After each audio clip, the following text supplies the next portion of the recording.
Hello everybody. This is not normal. I don't usually sit here for these kinds of videos.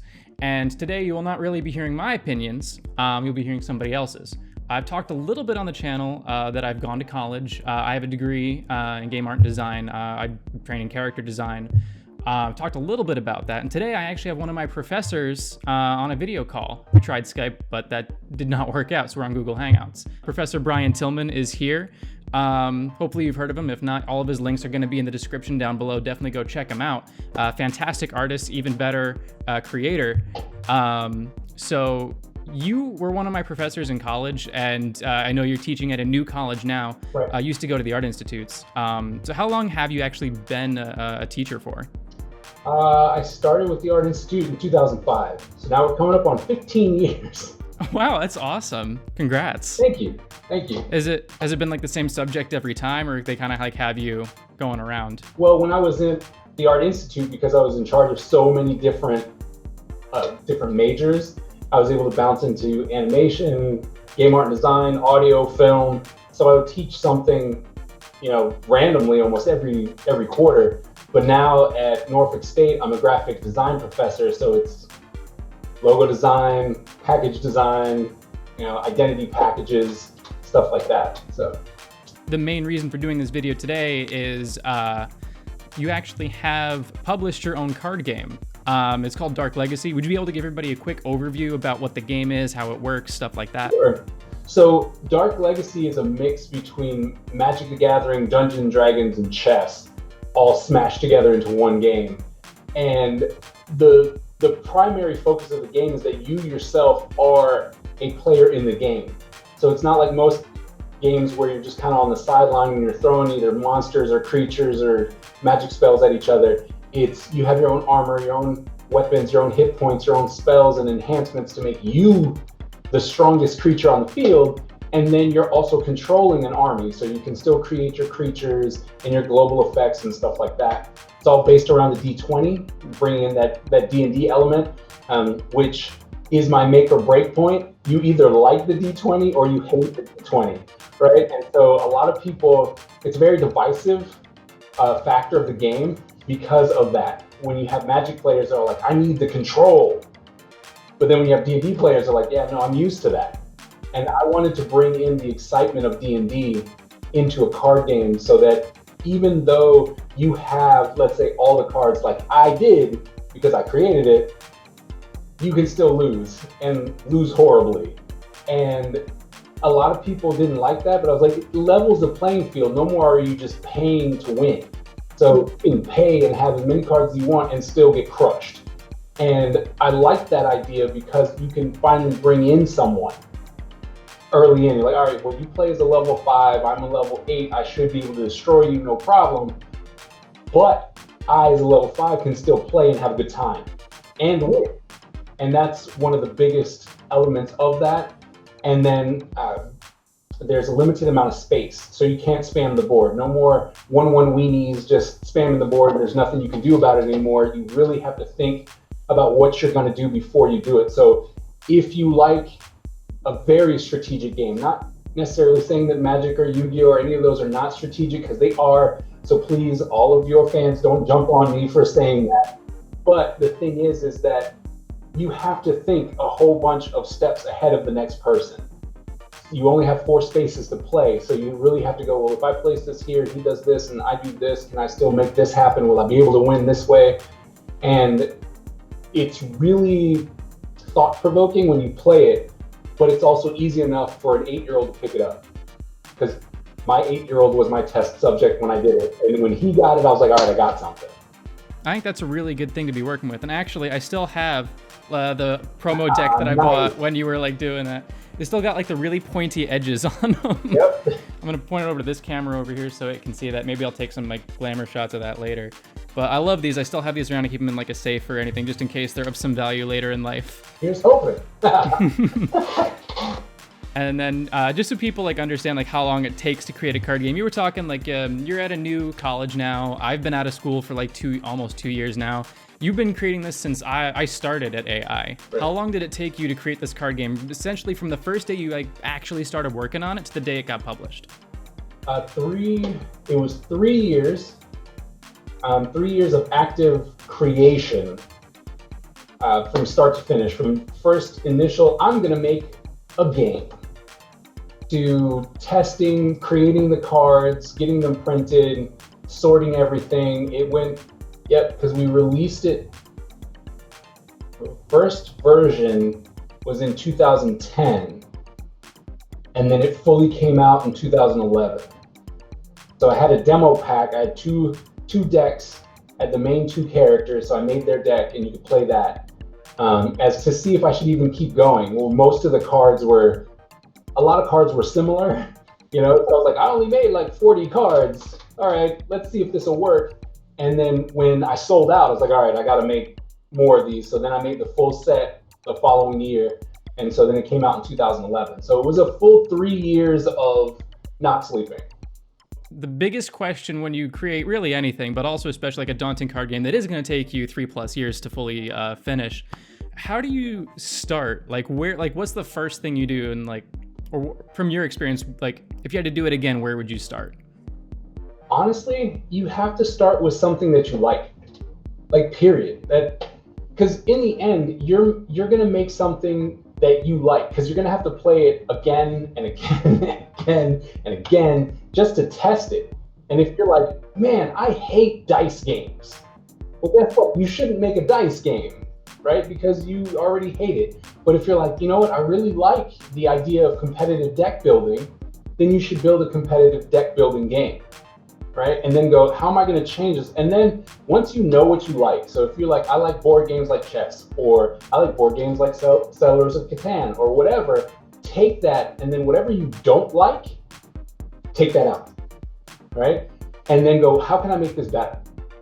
Or if you're like, oh man, I really like this, how can I make it better, right? Because everybody who's ever played a game with somebody anywhere or ever goes, you know what would make this better?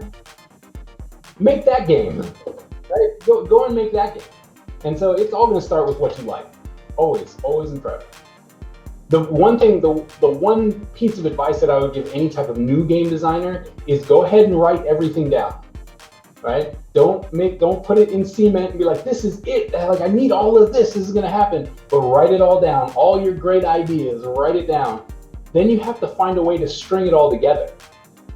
That's the hard part, right? All your great ideas working together. Because you might have these fantastic ideas like, oh, well, this mechanic, you have to use a watch and, break out an egg and do this. And you're like, wait, how is this going to work if we're traveling? It's like you have to connect everything together. But the heart, when you start, most people think that every single idea is gold, and it's just not, right? But you should write it down, because if you don't, you'll never know which ones are awful, right? So you just got to understand that, once again, as we said in school, you are not connected to your art. You are not connected to that. If you have something and you drew it up and you planned it and you tried it and it sucks, it doesn't mean that you suck. It just means that sucked, right? And so as long as you write it all down and then go, wow, that was awful. Okay, no, not that one. Then at least you know that you shouldn't do that one. And then you're left with the good stuff.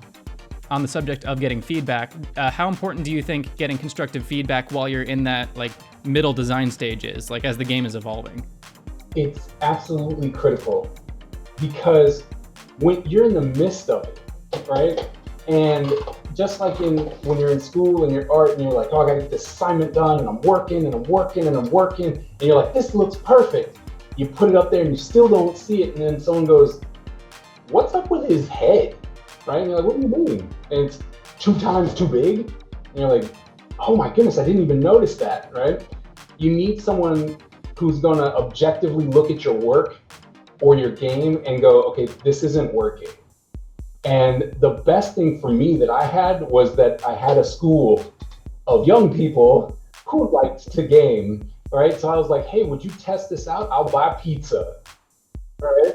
And it was like, here you go, here, try this. And then I had the rules, they were rough rules. I'm like, this is how this game should work out. It's gonna be a little bit longer, blah, blah, blah. There was one group, 2 people, they played for 3 hours straight. One game. Wow. Yeah. And I was like, it's not supposed to be that long. And I was like, wow, that is insane. And so the fact that they stuck around, and I'm like, okay, so you played this out for a very long time. What went wrong? Why do you think it went so long? What could I, and they told me, they're like, well, maybe you should do this, or maybe this should be taken out. Maybe you shouldn't start with this. And I'm like, all right, well, let's try that. And then you take it back home, and then you take that out, and then you test it. Like, okay, well, how would this work? Okay, this is working. That's okay. Oh, that made it a lot faster. Or no, that's making it too slow. Or, but having that information is key, because what you don't want to do is get all the way to the end where you're like, finally done. I've got it all done. I went ahead and printed everything and I did all this work. And then, like, smack in the middle, there's a core issue that completely rearranges your mechanic. You don't want that. So the earlier on you can get a playable demo, even if it's with like index cards, and it just says on there like knight, a 10-4, you're like, all right, cool, I understand this. Then you need to let people play it. Who's not you? So in that middle step where you're trying to perfect the rules, make sure it plays the way you want it to, strategy. I am an awful deck builder.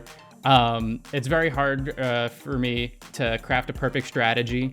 And as being challenged with like creating a pool of like 200, 400 cards, like how do you create that many cards with enough strategies to please hopefully as many people as possible, and then balance that all so that way the game is still fun? Like, I know there's not like one perfect answer to that, but like how did you go about that?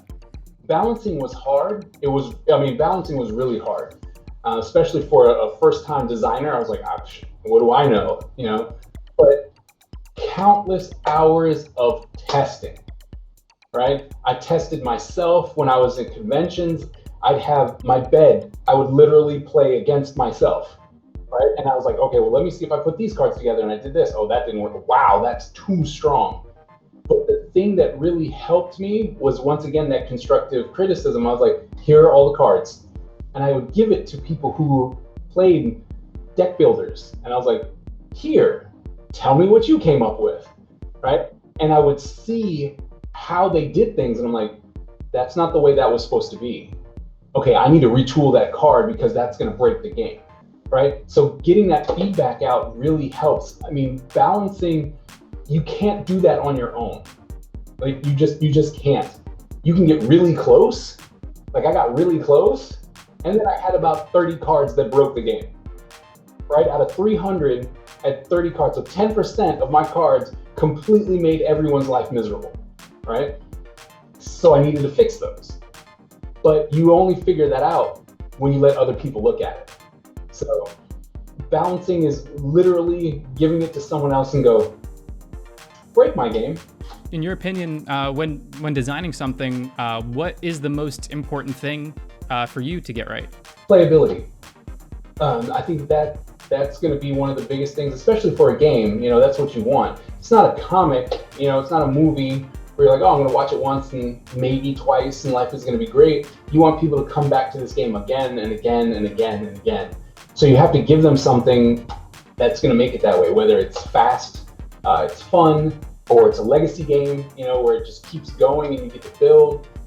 So you have to have something that is going to make them want to play it over the hundreds of other games. So that's the main thing. What is it going to take to make you want to play this again and again and again? And it generally boils down to, this was fun, right? No matter how it is, if it's chess and it's strategy, or if it's, Candyland and you're just like, oh, this was really fun. Whatever it is, it has to be fun for whatever your group is. That's the thing. You cannot please everybody, but for your group of people, it should be fun. And then, of course, as with creating anything, especially something that takes as long as designing a full game, people will start strong. They'll have a lot of inspiration, a lot of work ethic at the start of the project, and there's a lot to do. They'll do a lot, they'll get tired, they'll burn out, and then they won't finish it, or they'll pick it up later and then look at it and be like, oh, I'm not that far along, and it's been 2 years. Did that ever happen to you, or how did you stop yourself from getting discouraged when that did start to happen? So there's a thing that you have to get out. Most artists and creatives, there's something that they have to get out.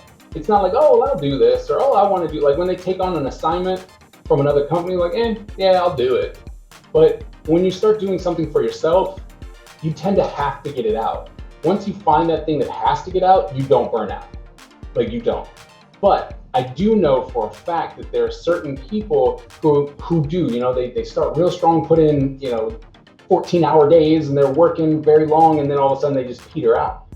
But they're taking on projects that are too big, right? If you know that about yourself, you're like, man, I hit it strong for like 4 months and then I'm out. You need to go, okay, instead of doing this magnum opus, you got to go, let's make this, right? Let's make something smaller.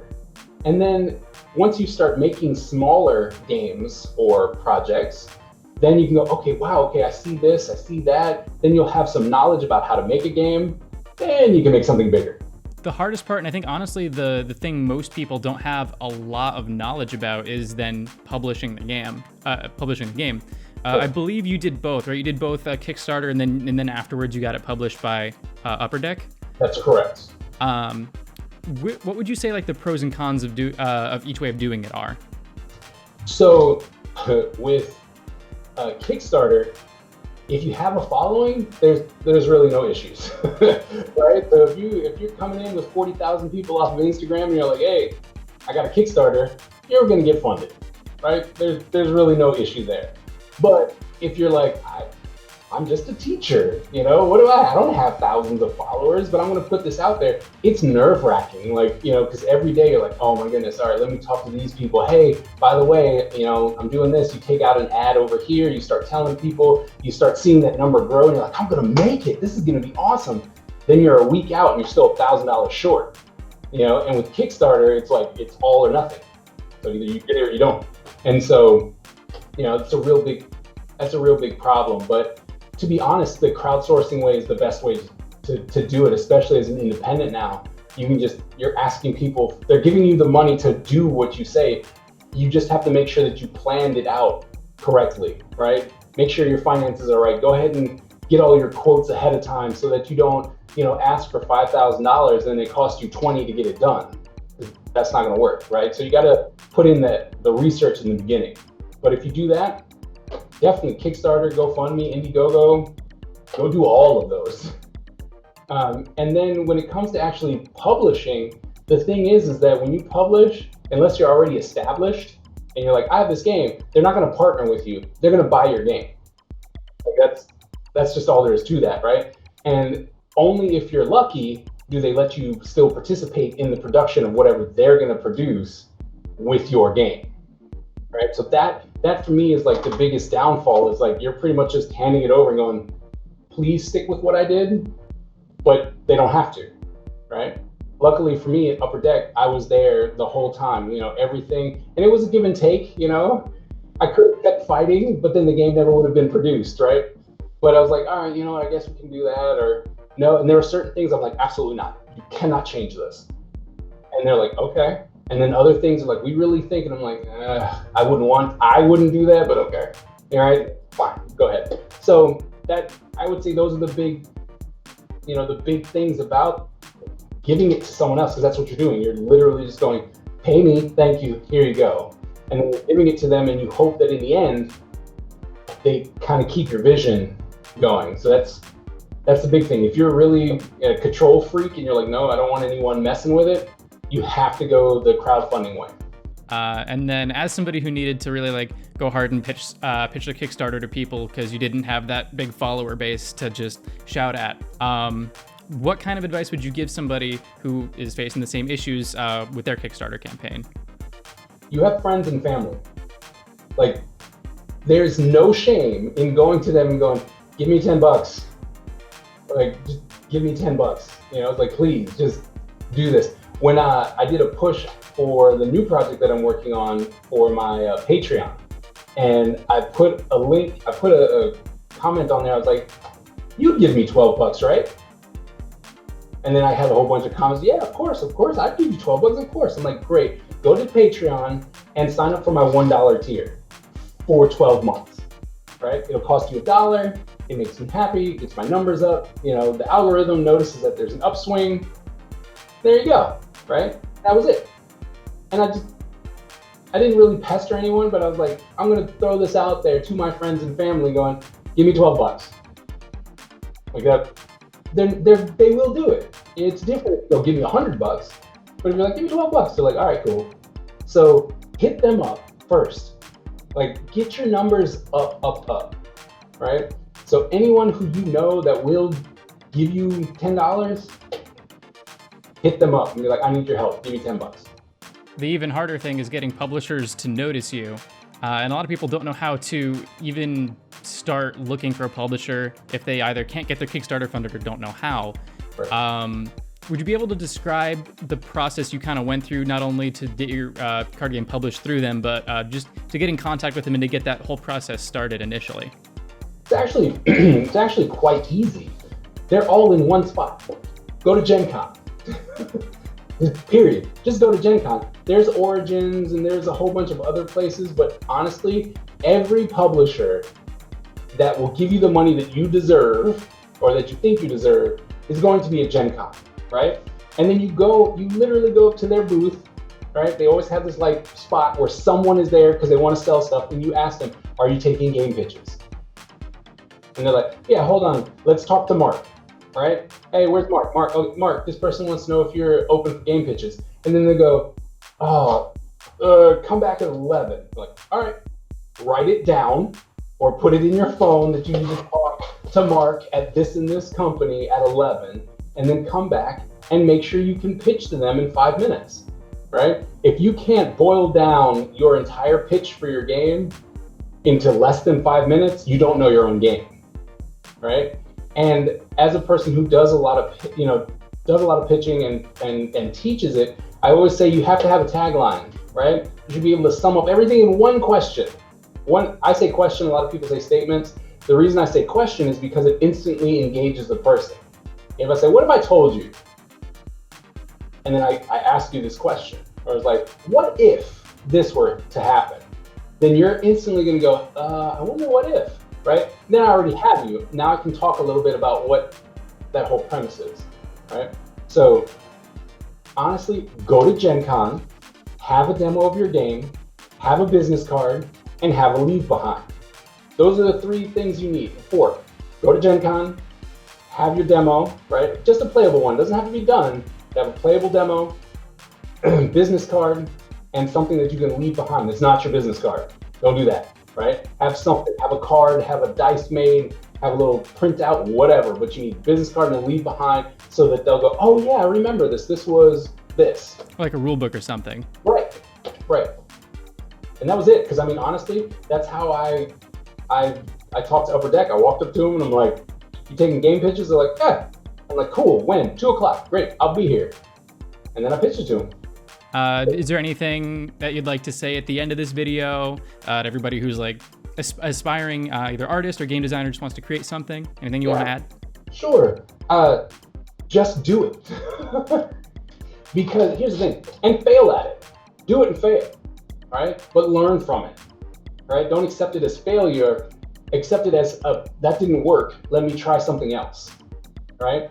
Because you have this great idea, you might as well do it, right? And if it's crap, put it out there. Let other people tell you it's crap. Don't go, oh, this is garbage. No one will ever like you. Shush, right? Like don't listen to yourself, because we are our worst critic. Okay, put it out there. Put bits and pieces of it out there, so that people are like, ooh, what's this? What's that? Because people love to see production in this day and age. People love to see production, right? That's what's important now. Before, like 15 years ago, 20 years ago, nobody cared. But now with all these process books and art of and all that kind of stuff, we love to see that. So get yourself an Instagram, a Twitter, whatever you want to use, and show the progress of you developing this game, your art. People are going to love it, right? And the thing that you need to remember is if you like it, even a little bit, and you should because you made it, but if you like it, there are other people who like it. So give it to them, let them have that content, and then grow, and then make something awesome, get it out there, make something else awesome, and then eventually you will get something that's great, and that's what you'll be remembered for. Thank you very much. This has been my professor, Bryan Tillman. You can follow him, like I said in the beginning, at Kaiser Studio Vlog, and follow the Kaiser on YouTube. The stuff is going to say the Ninja Empire. Links to his Instagram is also going to be down there. Go follow him, support him.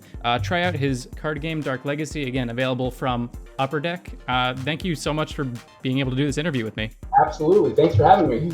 Anytime. Oh, and yeah, become a member on this channel to get access to like the full uncut interview. I'm sure it's about an hour long or so.